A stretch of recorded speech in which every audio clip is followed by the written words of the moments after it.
It's entirely up to you.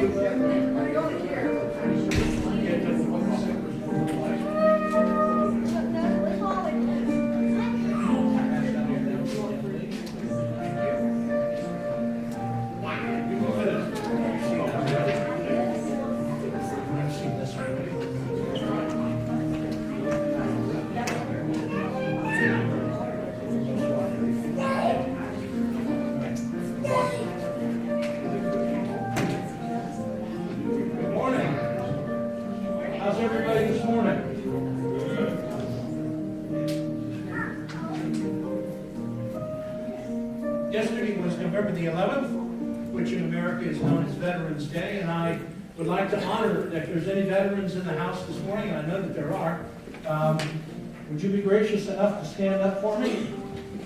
If you served in the military at any time, would you please stand up? All right. Thank you for your service, sir. Thank you for your service.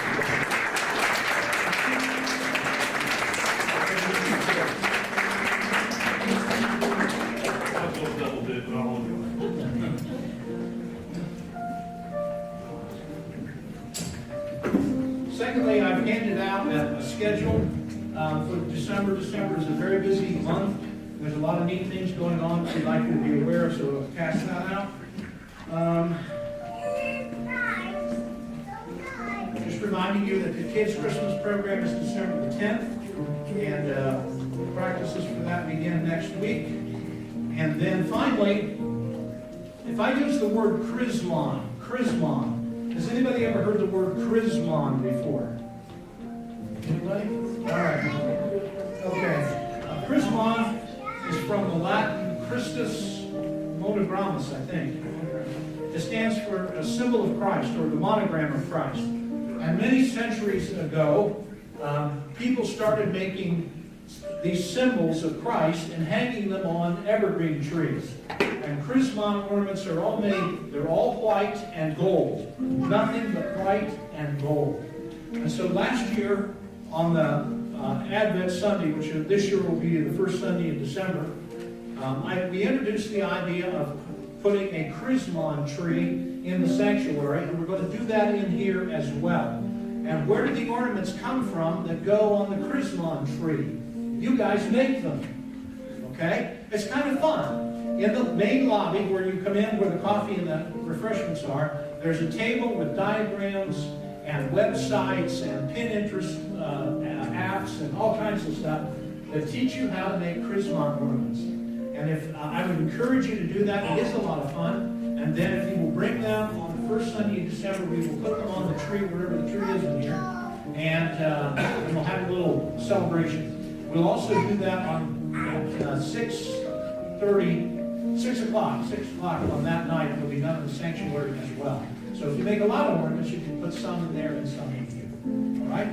I'm done. That's the end of my announcement. Let's begin our service, prepare our hearts for worship with prayer. Holy Father, thank you for another day. A day to wake up and know that we can be alive, can be with family, be with friends, and be with you. Your patience and your understanding are beyond my comprehension. But I know from what the word you left behind, the printed word, that you are eternally patient, waiting for us to be aware of who you are and to seek you out. On this day, we come seeking you. To hear you, to be with you, to offer you praise, to thank you, to understand at a deeper level, and to make a deeper commitment. I pray, Father, that your Spirit will stir hearts and minds to be open to what is about to happen, to the new learning, new possibilities. To understand that everything that we are taught by culture is not the way you are or what you have planned. So be with us, guide us. And Father, speak through me. Use the words that you have given me to bring new awareness or new ideas into those who listen. We ask these things in the blessed name of your Son, Jesus. Amen. Christine?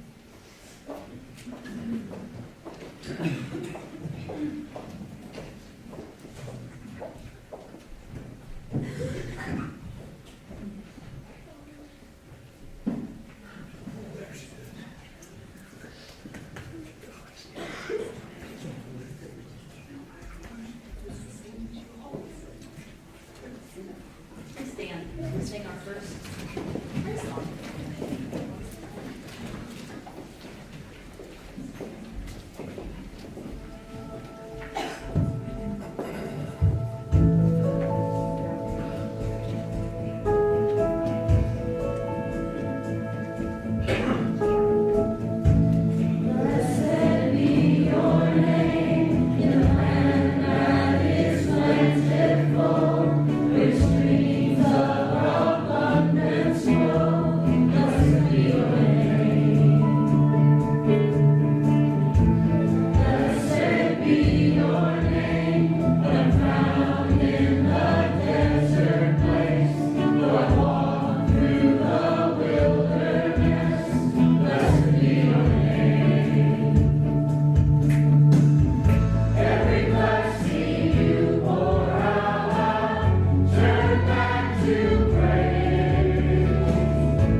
being blessed with life, with being blessed of being in America. Think of all the places that you can be alive. Think of all the centuries that you can be alive. We're in the 21st century in America, in a Christian country. The church where Jesus Christ is preached, and you're invited to be a part of that. Hallelujah. Blessed be the name. Amen. Amen.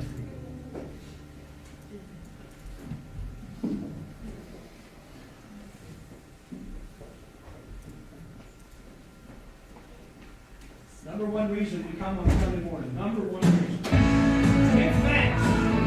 Give thanks.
You're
much. Please have a seat.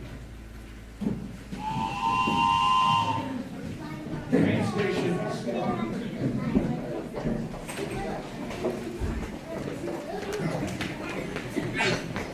Want the train to leave without you?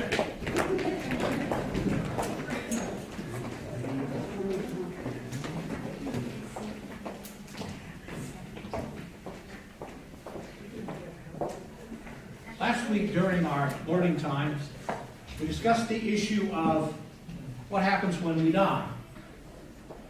And as I began to pray about this week's message, that topic was still on my heart, and I was led to preach another message related to that. Not exactly, but along those lines. We're going to look at a passage from the book of James. There are two prominent men in the New Testament whose name is James. There were 12 apostles, and the two closest friends that Jesus had of those 12 apostles were two brothers whose names were John and James. That's not the James we're talking about. Jesus also had some earthly brothers. They had a common mother and a different father. Obviously, Jesus was impregnated by God, and his brother James was impregnated by Joseph.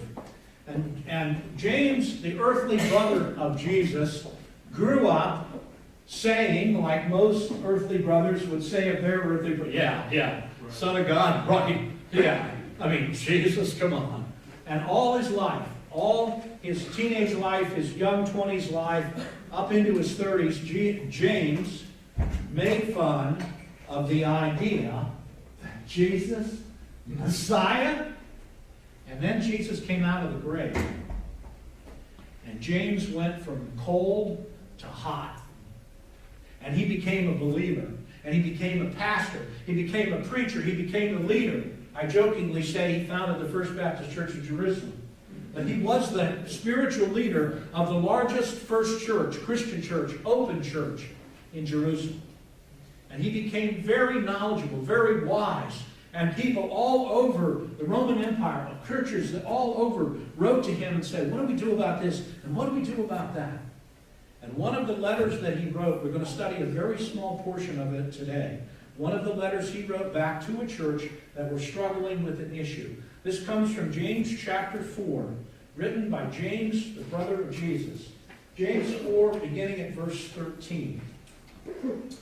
Come now, you who say, well, today or tomorrow we will go to such and such a city and spend a year there, and we'll engage in business and make a profit.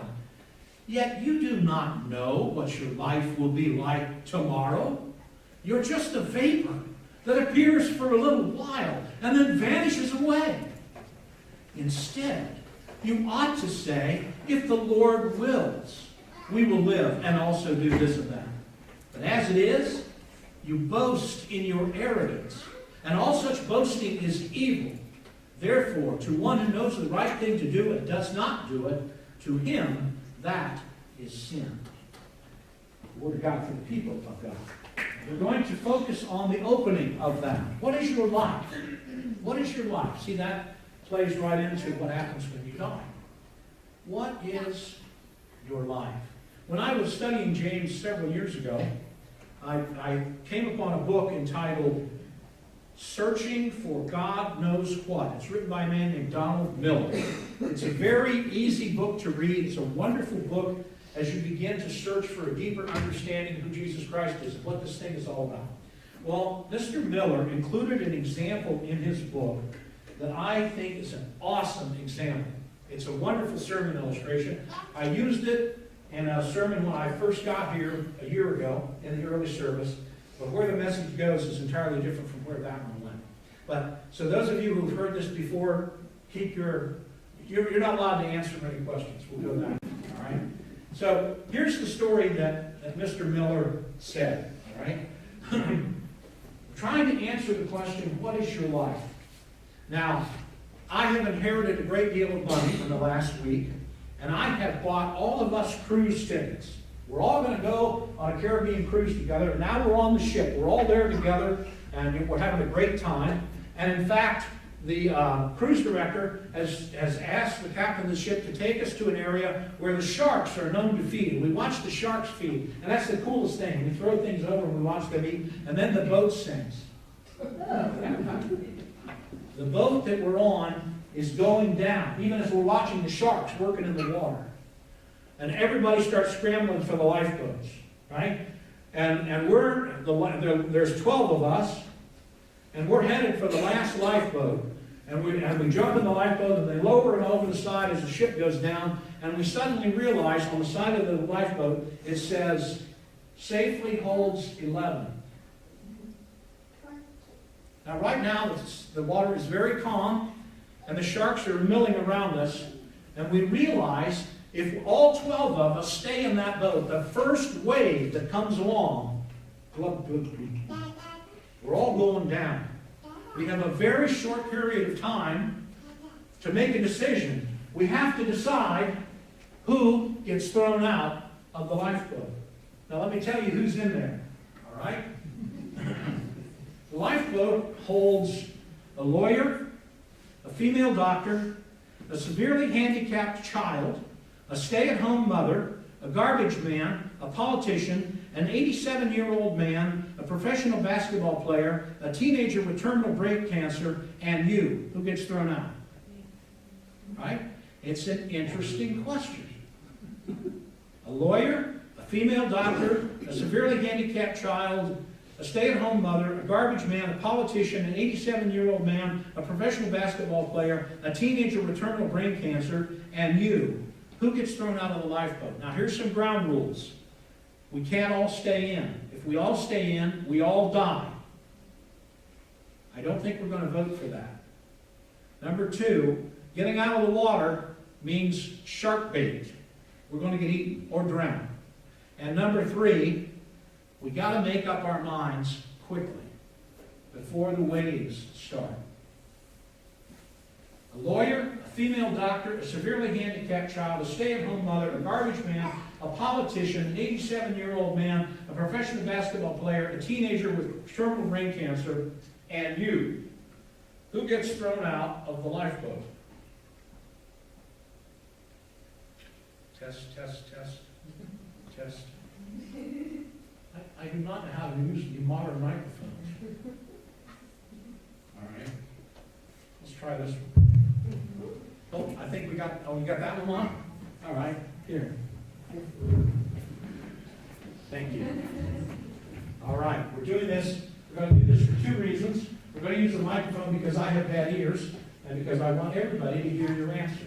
All right? I've listed them off. Lawyer. Can't remember. Lawyer, female doctor, severely handicapped child, stay-at-home mother, garbage man, politician, 87-year-old man, professional basketball player, teenager with brain cancer, terminal brain cancer, and you. Who gets thrown out of the lifeboat? Do I have a volunteer to answer that question? Anybody? Mr. Schauber. All right. You're going to get thrown. All right. Why were you saying you? I accept Jesus Christ as my Lord and Savior, and I don't know about the others. There's one vote. Very good. Very good. Pastor Schauber is my friend from West Virginia, and he's a preacher, so